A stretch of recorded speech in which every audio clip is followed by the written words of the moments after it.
Good afternoon. So many faces, I see you guys all the time at all the orchid shows, Redlands, Tamiami, and of course all I do is, hi, how you doing, how you doing? But this is kind of like on a one-on-one now, so I could really associate the faces I see and not just say, hi, how you doing? I'm going to say, how are the plants instead? Well, what else can I, on my way over here, a friend asked me that I, just stop over and see the plants and see what's going on with them. And I said, sure, no problem at all. I always stop over there anyway. Well, to my amazement, it was somewhat of a mess. Apparently, a storm came through last night or today, and there were tags all over the lawn, the grass, and there were plants as well down. The fans were down, and I'm going, wait a minute, how far from Lauderdale could this be? Yeah, I was totally surprised by what I saw, and I said, you know what? Yay! This is a great presentation because it's really going to give a really good example of what do you do and how do you do it when something surprises you, such as a storm. Hurricanes, tropical storms, and tornadoes and orchids. Folks, I want to tell you, this is a discussion. So, I am expecting you to just get up and say whatever you want to say, comment whenever you want to comment. So, I started this presentation, it's a new presentation, and I was sort of confused as to how to introduce it. And I was thinking, well, when do the storms come along? Well, they come along, right, in the summer. Definitely, and sometimes they could linger into the fall. So here we go. We have 4 seasons, don't we? Right? Nothing basically happens in the winter. Very little in the spring. It's the summer and fall. And what's important about those 2 seasons, especially for orchids, is the continued the growth and the flowering is a spring event, no? And the summer is continued growth and flowering as well. So, what promotes that? It promotes that from the seasons before, right? Because the plants have to prepare to grow and then prepare to flower. In those 2 seasons that we're talking about, the spring and the summer, are the buggiest, isn't it? Yep. Oh yeah, it's the buggiest. Besides that, the plants could be experiencing erratic growth, for one thing. Some of them are certainly not going to like you watering them every day. So it seems as if we as orchid growers have the most problems in these 2 months. The fall is little growth, they're maturing that growth, right? And in the winter, they're kind of setting up to flower up in the spring. And the buds are not as out, the storms are not bothering us. So this is where we're going to start off the focus. Okay. All seasons are affected by the following: light, a diurnal shift, temperature, natural water availability such as rain. So, let's kind of focus to the 2 seasons that we talk about, because that's where the activity is, most of it. So, the light is the strongest, isn't it? Yes, it certainly is. And could really stress them out. How about the diurnal shift? So the shift, which is really important, and the diurnal shift is the lows and the highs, right? We all know the wider that diurnal shift is, is the better the plants perform. Does that happen in the summer? No. Nope. Right? We start off in the morning, so already 80. Yep. Right? You're sweating, you're miserable. Yep. The flies are bugging you.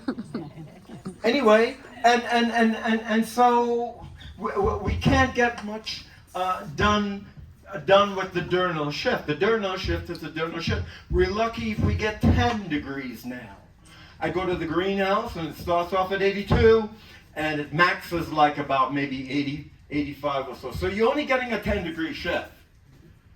The plants really don't like it. Mm-hmm. They like a wider diurnal shift. This way they can grow in a very gradual kind of way, and so that when they flower, those flowers are really plump. Okay, so let's talk about the light as well. Well, the light has to do with photosynthesis, doesn't it? Yes, it does. Not only it has to do with photosynthesis, but it has to do with phototrophism. So, you know, I tell people all the time, I don't like to really use, I say big words or unknown words or botanical words. Why? Because sometimes I don't even understand them. So what does that really mean? What does that really mean in terms of the light?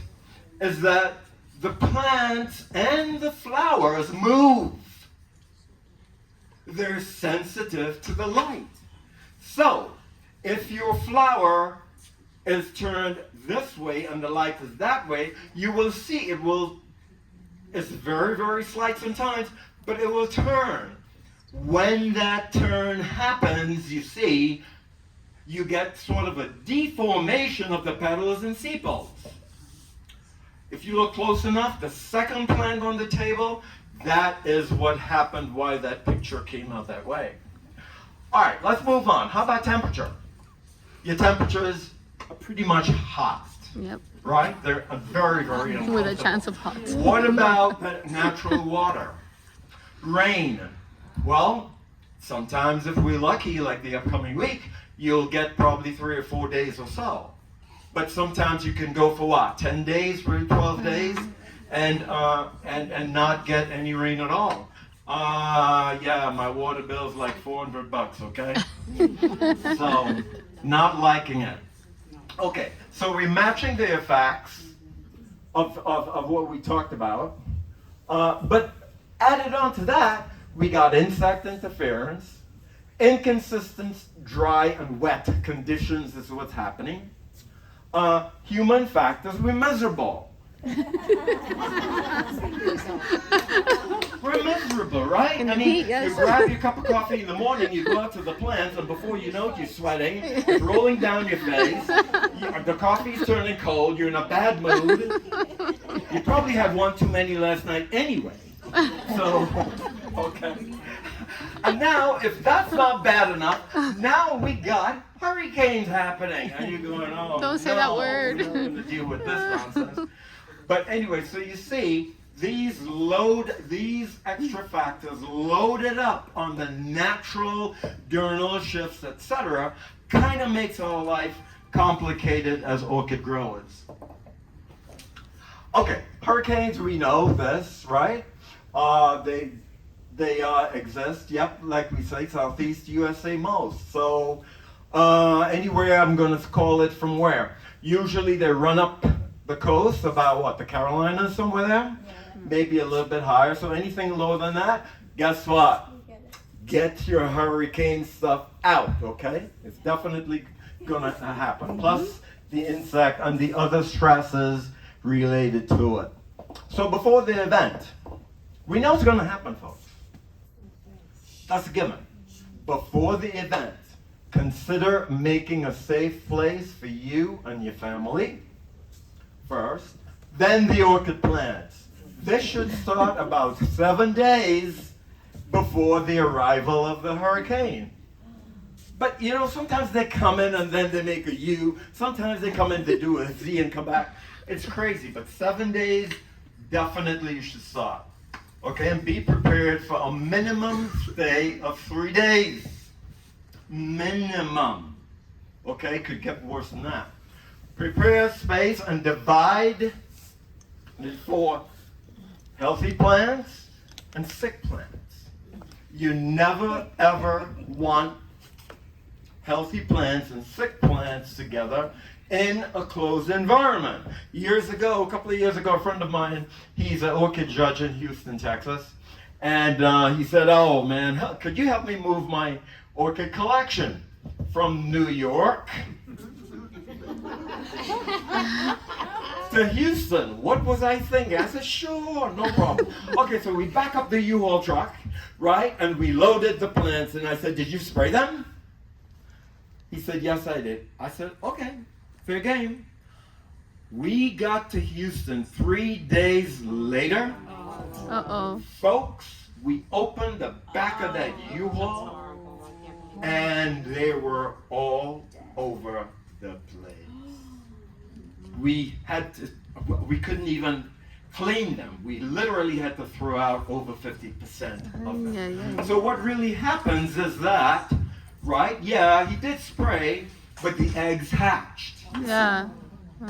The eggs hatched, which he wasn't anticipating, and neither was I, and it was a mess. Hence the reason why you can't have sick plants or suspected insect-loaded plants with plants that are not. You're going to pay for it down the road. All right? Okay. Check your supplies for additional shade cloth. Yes, because when the sun comes out, after that hurricane or tornado or whatever it is extremely strong, okay? And it will burn the plant. So even though you have your shade cloth, you need an additional set. So please do that. Refresh your fungicides and bactericides before you even think about packing up the plants, whether you bring them inside or whether you bring them to like a garage or such where you could store the plants. Okay, let's go on. Okay, it could be a garage. It could be a spare room. It could be you could store them under the benches that they sit on. Could be a storage shed to include hanging plants, etc. Don't forget, if you do have hanging plants, you are going to need a rack, because you can't put the hanging plants, lay them down. Remember what we talked about. Orchids are phototrophic. So next thing you know, your plants will be on slow, and then you're going to have, I don't know, they'll be looking up at the sky, okay, when you eventually get them back into their space, whether it be 3 days, 5 days, 10 days. Yep, question in the back. Folks, feel free to have a closed door. The indoor space should have a closed door, and that's for obvious reasons. Not that they need privacy. You are the one that needs privacy, okay? They don't care. Let me tell you. Okay, so, but the thing is, if you have that door open and you have an insect explosion, run for the hills. It's going to be all over, okay? Your kitchen, your dining room, you name it. True. All right? So have a door, and please close the door. Okay, in case you did not go through a check for insects, be aware that hitchhikers are on there. And I don't care how good your cleaning techniques and your strategy for insects are. They are there, believe you me. Provide a fan in that space. Why? Because obvious reasons. You know, they came from an environment where the ventilation was good. And now you've thrown them on the floor, and you have pebbles all over the floor, and no fan. They're unhappy, and they're about ready to tell you a thing or two. All right. Try not to stack the plants one on top of the other. That's the other thing about having them on the floor. Again, contamination of one kind or another can happen. They're going to be in there for 3 to 7 days. Let me tell you, they're going to get very friendly and unhappy. Okay? So, what plants do we bring in? And you know, this is always an interesting question because, you know, some people, I call them bow wows. And we all have bow wows in our collection, right? Yeah. I mean, they don't perform well, and they just, you know, the flowers are not, they're naughty and whatever. But we still love them, no? And you go, why do I like this thing? It's costing me money. It's ugly. The color is bad. The form is bad. Why? We have that natural attachment to them for some reason or another, okay? So, all irreplaceable plants, and that may be the one you're talking about, we're going to bring in. We're going to bring in all AOS awarded plants. Yes, because I may be calling you, hey, I need some pollen to make a hybrid. You got it? And you're going to say, I left it outside. I'm going, huh? So please bring in that AOS awarded plant. I need that quality in my breeding program. Okay. All sensitive and finicky valued plants. So what does that mean? Well, we all know that orchids are finicky, and for what reason, I don't know. But they are. They're very, very, very finicky. Very few of them, in my experience, where you could just, you know, let them go. Well, I guess my Kai is one. You can just put it on rocks, and it'll take over the rocks, okay? But in general, yes, they're finicky. So if you have a plant that you like and it's sensitive and it's finicky, and you cannot find that plant again, how many people have plants where they've lost it and they can't find it again? Yeah, just a quick show of hands. I thought it was only me, see? Okay. All plants in bottom and bloom. Yes, you want to bring them in. Definitely. All specialty stud plants. That is very important. The specialty stud plants, you definitely want to bring it in because that is your next generation that you're dealing with. Okay, so bring that in. All seedlings under 2 years old. They're babies. Don't leave them out. Bring them in as well. All very expensive, one-of-a-kind plant. Not just expensive, because now in the orchid world, everything is expensive, right? Yep. Mm-hmm. But if they're expensive and one-of-a-kind, you know, if you got to call up SVO, that's for a clock, and say, you know, do you have any more of those such and such and such and such and such? First thing he's going to ask you is, let me go take a look at the back. Okay. He then get back on the phone as, I don't know if you want to pay that much. Wink, wink. Oh, you know, I found a piece of it. Okay. So yes, if it's very expensive, please bring it in. It's definitely one that you want to keep. Okay. What plants going to bring in? Continued plants of a personal meaning. So a lot of my hybrids I'd name after my mother and my dad and my uncle and my son and his godfather, his godfather's friend. It goes on and on. You know, personal, yes, I want to bring those in as well. And again, one of a kind, then bring that in as well. Okay. Plants that need to be separated, sick and recuperating plants, please keep those very separate. Virus or suspected virus plants, keep those away in a different room, if you have to put plastic and go across the room, that's okay. Do what you gotta do. Okay? Go ahead. Tony, wouldn't you leave the plants for the virus outside? Yeah. Let the hurricane take care of it. That's a good point. Yeah, but you know, okay, I mean, I have some friends that they love their virus plants, okay? I mean, what are you gonna do, you know? So yeah. Plants with any obvious signs of fungal or bacterial infections, definitely keep them separate.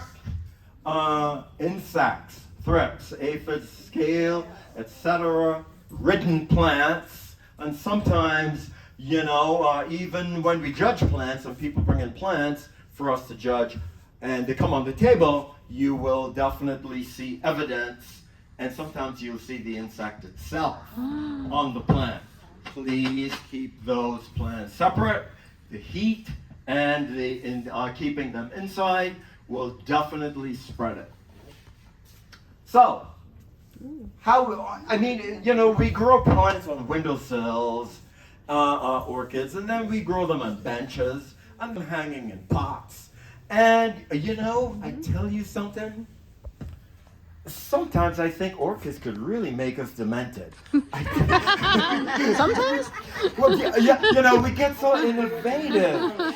We get so innovative about what to do, different types of woods, and I'm thinking, do you think the orchid's really thinking about this?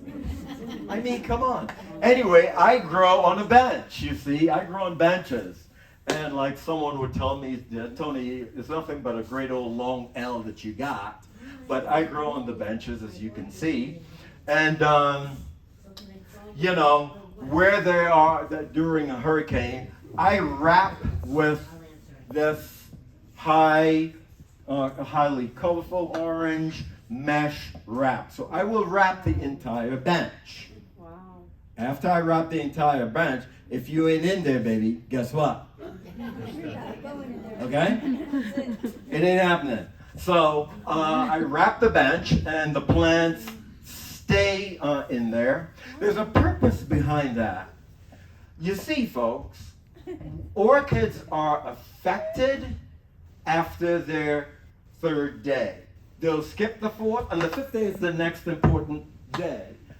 And they'll skip probably another 3 days, and then they will definitely show you they're happy or they're unhappy.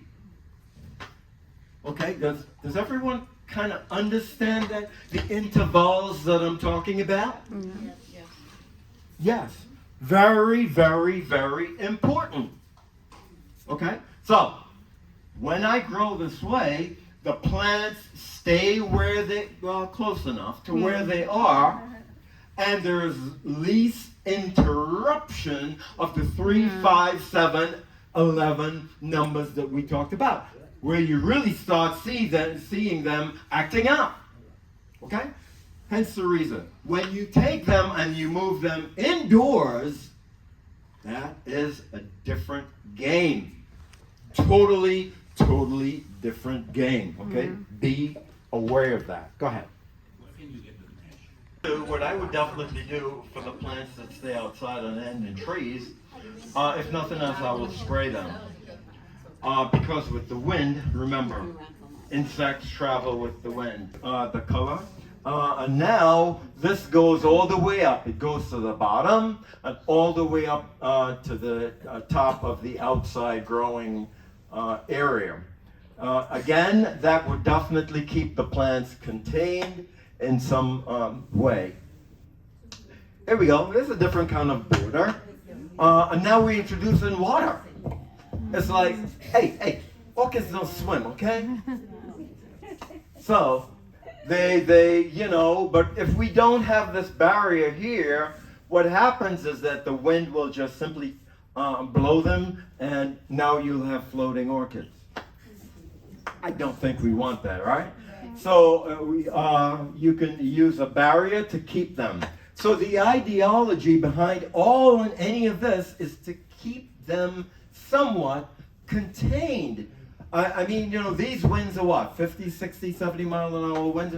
They're pretty serious in a hurricane.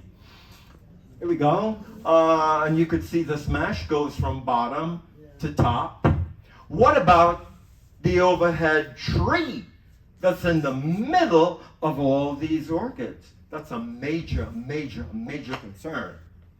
Because in the windstorm, those branches likely can crack and will come down on the structure.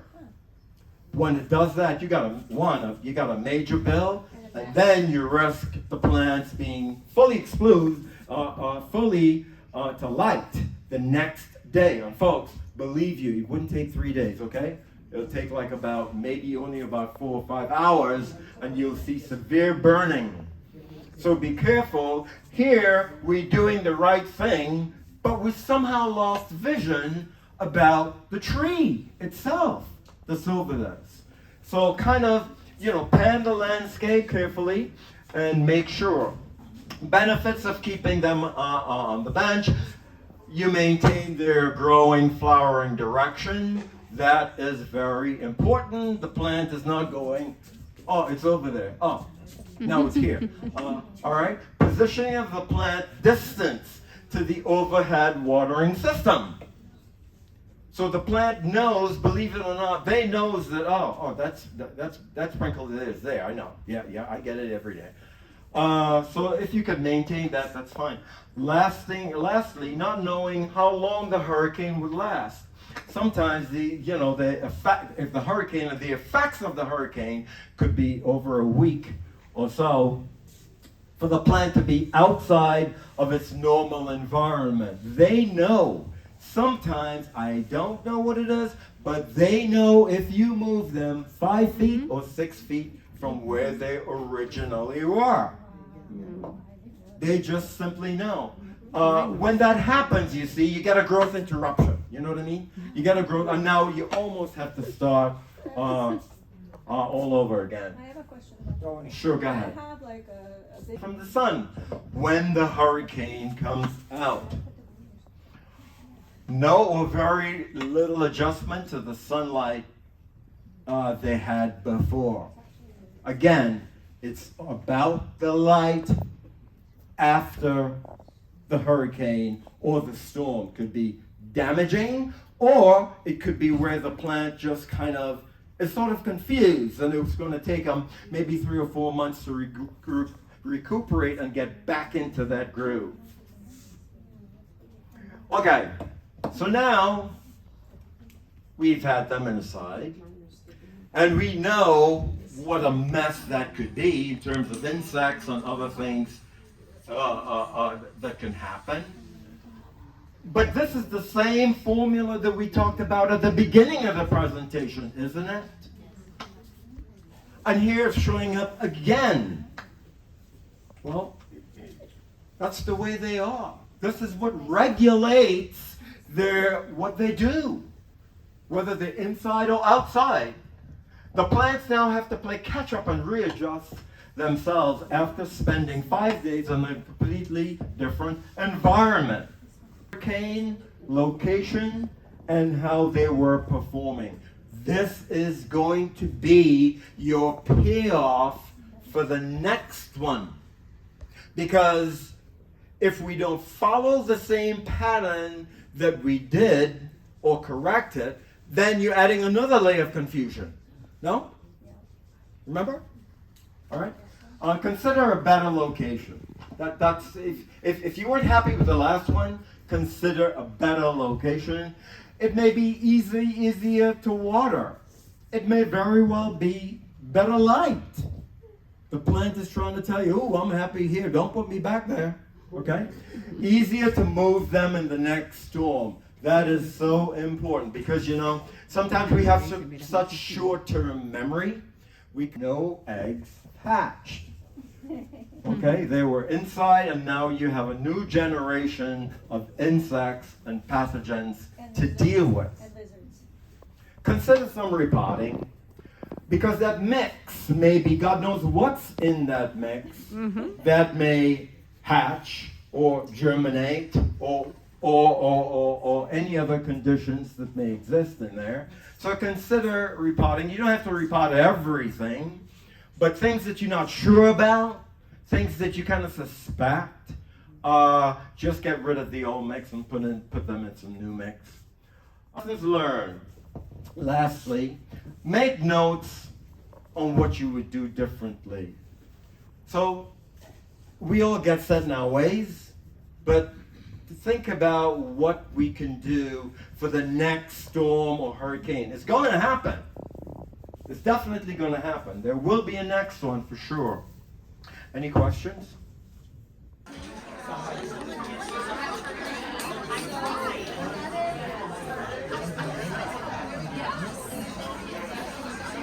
Done.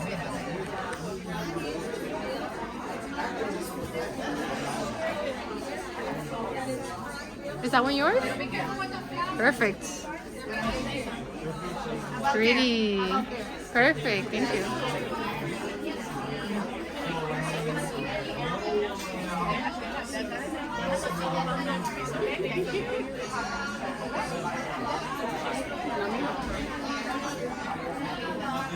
Qué linda.